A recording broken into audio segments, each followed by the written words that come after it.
part that's been assigned to him, and trying to say all the right lines and trying to do all the right things. And he's been whipped up into a fury. And so he's just really upset. And he's just doing things now. He's just lashing out like a child having a tantrum. He's trying to hurt his family, which doesn't make sense because he started out hurting them first, you know? And so if they've had to draw boundaries around themselves because they have this abusive member of the family, is it their fault? Well, to continue to draw boundaries, it came that it was Harry's 36th birthday. And usually when a royal has a birthday, there are photographs that come out of them, and most of the time they're families. How can that happen now, right? They're nowhere to be found. Also, did they want to advertise Meghan, Harry, and the baby? No. So to solve this dilemma, they decided that they would take some photos of Harry from way back in the day when he was a kid, way back when people still liked him, way back when he was 3. So they released these photographs of 3-year-old Harry. All of them excluded Meghan, obviously. And the process of excluding Harry didn't stop there.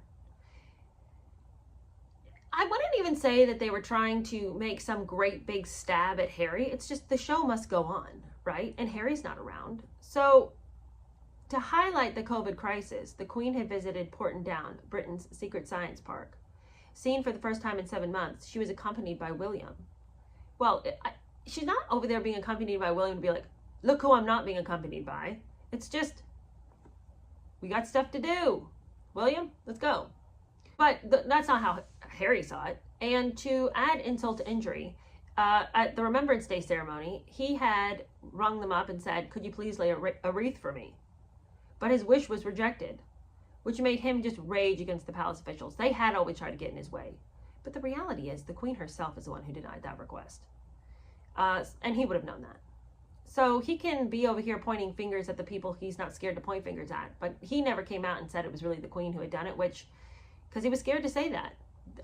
Because he knows that, you want to talk about people who aren't holding up their end of the deal, Harry. I think you just need to go look in the mirror there. But this is the thing that's so annoying. He wants to have this big rant and he wants to rave all about how they don't care about him. But he also wanted to live as a private citizen. Which private citizen can ring up the palace and be like, hey, could you guys go lay a wreath at such and such a grave for the Remembrance Day ceremony? What are you talking about, Harry? You asked to be a private citizen. So now that you don't have all the rights and privileges that go along with being a royal, you signed the dotted line, my boy. Any suggestion from London that the Sussexes were excluded threatened their celebrity ranking in America. So that's their real problem here. Okay, you guys, we're about to get into a part of the story that just cracked me. It just cracked me up because it's so pathetic. So, no one's going to lay a wreath for Harry. So then he decides that, doesn't matter, I'll do it myself. Meghan, Mummy, can you help me? So Meghan decides, yes, Harry, I am going to help you. They were wrong to do this to you. And together, you and I, we're going to show everybody in the world how much we care about the veterans, the fallen. So they get together. Of course, they can't just do anything good without bringing a photographer. God forbid it. So they gather together some flowers and a staff member, and they waddle on out to some national cemetery in Los Angeles. And with the aide following, and of course the camera, they go to lay wreaths on 2 Commonwealth soldiers who happen to be there. Harry pins his little military medals, which honestly have no bearing anymore because he's been stripped of all his titles. Harry pins his little medals to his suit, totters out with his little card that says, to all those who have served and are serving, thank you.